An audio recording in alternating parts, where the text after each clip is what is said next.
Alright, so you read it rightly. We are here today to discuss कि जब जीपाट की बारी आती है तो मैं सारे के सारे सिंथेसिस क्यों पढ़ूँ, पूरा का पूरा सिंथेसिस का पाथवे क्यों पढ़ूँ, कोई मुझे जीपाट के अंदर सिंथेसिस पूरा लिखने नहीं बोलने वाला. Let it be synthesis of my medicinal chemistry, जो फार्मास्यूटिकल केमिस्ट्री के अलग अलग ड्रग्स है, अगर उस पर सिंथेसिस आता है तो भी कोई पूरा सिंथेसिस लिखने नहीं बोलने वाला. ऑन द कॉन्ट्रारी, मान लो अगर मुझे फार्माकोलॉजी के एग्जाम में सिंथेसिस आता है तो भी मुझे कोई पूरा का पूरा सिंथेसिस लिखने नहीं बोलने वाला. So when it comes to entrance and my preparation for synthesis, approximately pharmaceutical chemistry में 37 ड्रग्स है अगर मैं सेमेस्टर वाइज जाता हूँ तो. कोग्नोसी में 3 to 5 ड्रग्स है अगर मैं सेमेस्टर वाइज जाता हूँ. अब जब क्वेश्चन आता है with regards to GPAT and synthesis, a very obvious thing, पूरा का पूरा पाथवे कोई पूछने वाला नहीं है. क्वेश्चन हमेशा आता है इन द जोन ऑफ कि भाई अगर मैं इसमें से कोई भी ड्रग उठाऊँ तो उसका स्टार्टिंग मटेरियल क्या है. बहुत रेयरली उसके इंटरमीडिएट पे क्वेश्चन आ जाता है कि भाई इसका इंटरमीडिएट क्या होगा. तो जो मेरा टारगेट एरिया होता है, जो मेरा फोकस एरिया होता है, that should revolve around starting material only. That is one of the major trade. अच्छा, पूरे के पूरे 37 ड्रग्स या 42 37 + 5 अप्रॉक्सीमेटली लेते हैं, पूरे के पूरे 42 ड्रग्स के सिंथेसिस पढ़ने की जरूरत है. The answer is a big no. Reason, there are different ways and tricks whereby you can remember them in easy manner. अच्छा, कोग्नोसी के लिए तो एक ही बुक है, चलो ट्रीज एंड इवेंट्स में एक ही सिंथेसिस का पाथवे है, उससे हो जाएगा. बट अगर मैं फार्मास्यूटिकल केमिस्ट्री की बात करूँ, एक ही ड्रग को सिंथेसाइज करने के लिए 6 से 7 पाथवे है. मैं कौन सा वाला पाथवे बाहर करूँ? सारे के सारे बाहर करूँ, सारे के सारे 37 ड्रग्स के लिए करूँ. How do I do it? Don't worry, this is the reason we are here for. You can just WhatsApp on to this particular number 8433830815. We are running a free WhatsApp group. ये same number ये video के description में भी है, तो probably you can just ask them to add you into the group. हम group में सारे के सारे एंट्रेंसेस कब हो रहे हैं, रिजल्ट कब आ रहा है, वो सारी चीज़ें डिस्कस करते रहते हैं.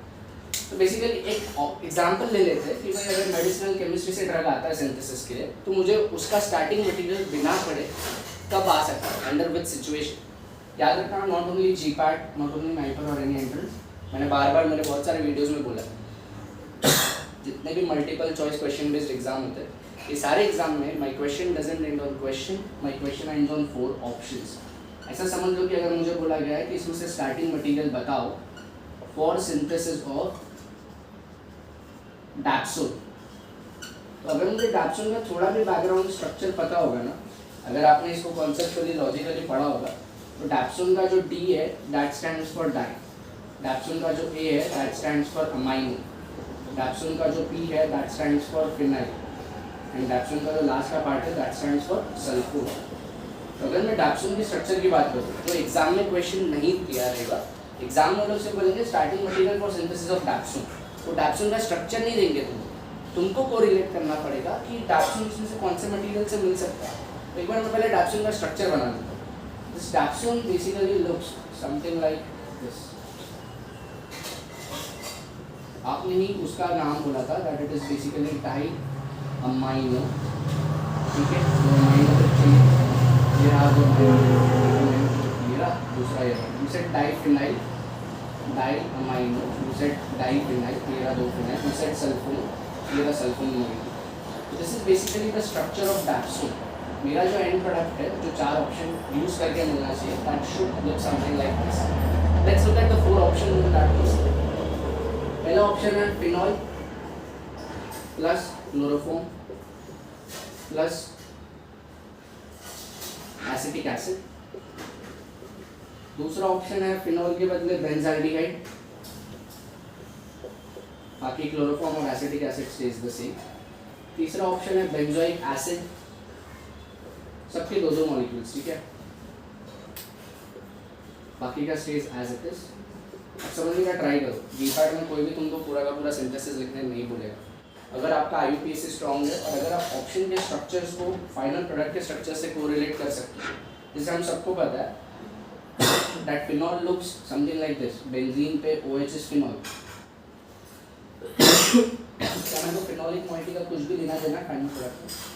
लो. अच्छा, मुझे अमाइन चाहिए था NH2, क्या मुझे कहीं से भी अमाइन मिल रहा है? नो. मुझे सल्फोन चाहिए था SO2, कहीं से भी सल्फोन मिल रहा है? नो. मतलब बिना चौथा ऑप्शन देखे मैं गारंटी दे सकता हूँ कि ये तीनों ऑप्शन आंसर नहीं हो सकता. अब चौथा ऑप्शन देखते हैं. 2 molecules of 4-nitrochlorobenzene plus sodium sulphide Na2S। बाद में आगे जो रिएजेंट्स होंगे वो होंगे K2Cr2O7 रिडक्शन। अब समझने का ट्राई करो। व्हाट डिड आई से? 2 molecules of 4-nitrochlorobenzene। कैसा दिखता है? I hope this is visible to you. इसका 2 मॉलिक्यूल, फोर्थ पोजीशन पे नाइट्रो ग्रुप, इसका 2 molecule, 2 molecules of 4-nitrochlorobenzene plus sodium sulphide. ये बोल रहा है इधर से 2 सोडियम एक क्लोरीन को उठाते तो -2 NaCl बन के निकल जाएगा।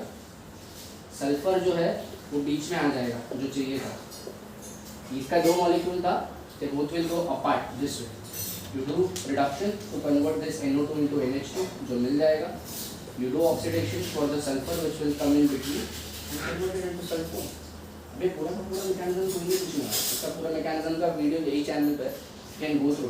कहने का मतलब ये है अगर मैं 37 ड्रग्स का सिंथेसिस पढ़ने बैठूंगा ना it will be very vast task. Smart बन जाओ, सिर्फ सबके स्टार्टिंग मटेरियल पे क्वेश्चन आता है, सबका स्ट्रक्चर का बैकबोन पता होना चाहिए। Moment I see beta lactam ring और moment I see any drug which is ending with floxacillin, ampicillin, cillin ना, मुझे पता होना चाहिए कि उसमें 6 अमीनो पेनिसिलिक एसिड 6 आपका का रिंग होगा। In order to learn such shortcuts to get ready for all the entrances like GPAT and I say the bits in a smarter way. Don't forget to like and subscribe. See you in the next video very soon. Thank you so much.